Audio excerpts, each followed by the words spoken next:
I love Sesame. Please take out 4 note cards.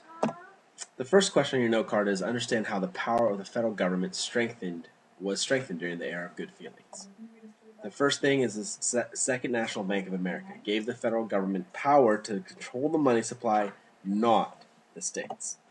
The second thing was the Supreme Court decisions, McCulloch versus Maryland and Gibbons versus Ogden. The first one said that states cannot interfere with taxes, so basically it's federal institutions or violate federal laws. And Gibbons versus Ogden said that states can't regulate interstate trade, only the federal government can. And the third kind of thing that strengthened the federal government was the Adams-Onis Treaty and the Monroe Doctrine. Both increased the U.S. international standing, prestige, and power.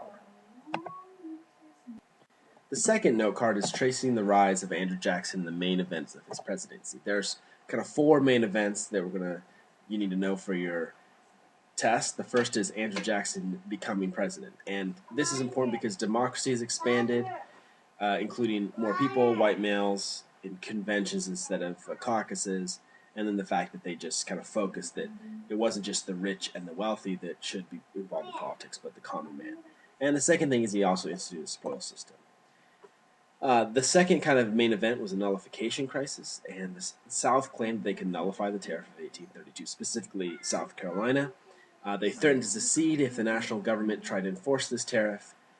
Obviously, eventually it was the tariff was lowered, and South Carolina repealed their fact that they would secede or nullify the law. The third event is the Second National Bank of the United States. Jackson thought the bank only benefited the rich and wealthy, and so he vetoed the bill to renew the bank, and he also removed all federal money from the bank as a way to basically, even before its charter was used up, to take away all of its power. The fourth kind of main event is the Indian Removal Act, and he wanted Indian lands for farming. They thought that the Indian lands had lots of resources and gold in the case of Cherokee, and they wanted to use those lands to move westward.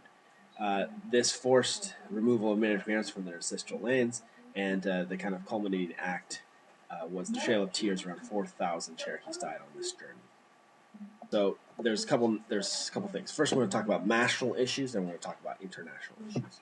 The first thing is powers of national government were determined and exemplified by the Whiskey Rebellion and establishment of judicial review. Okay, so basically, this meant that the powers of national government were increased during this time. The second is political divisions formed. The first ones were Federalist Republicans, but you could also say, we can still deal with that, Democrat Republican as well. The third is disagreements over state rights, and the main issues were the tariffs, the national bank, but also slavery was in that as well. The fourth was relations with Native Americans, and this was a continued pushing of American lands westward, shown by the Northwest Territory settlements, Indian Removal Act, and the Trail of Tears. International issues. Trade was hurt by the Barbary pirates. There was actually a War of 1812 caused by oppressive sailors who used their ships and giving arms to Native Americans. There was expanded national borders. This was the Adams-Onis Treaty and the Louisiana Purchase. And there was also the Monroe Doctrine, and this was a foreign policy that determined how we were going to deal with our neighbors to the south, Latin America, basically the Western Hemisphere. The fourth and final slide is students will evaluate growing American nationalism during the early 1800s. Okay, and this is based on document-based learning and note-taking study guide, page 108. Okay, first off, the feeling. What defined American feeling towards nationalism? The first is there was just a general pride in America.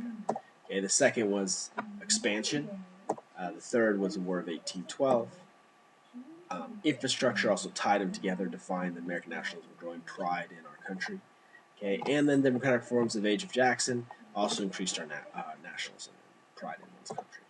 There was also obstacles to American nationalism, and these were kind of the negative things of American nationalism. The first was the rise of factions. The second was African Americans, the treatment of African Americans in the North, but also slavery in the South. The Indian Removal Act, and finally there was this underlying thing of federal government versus state rights. Who has or who should have them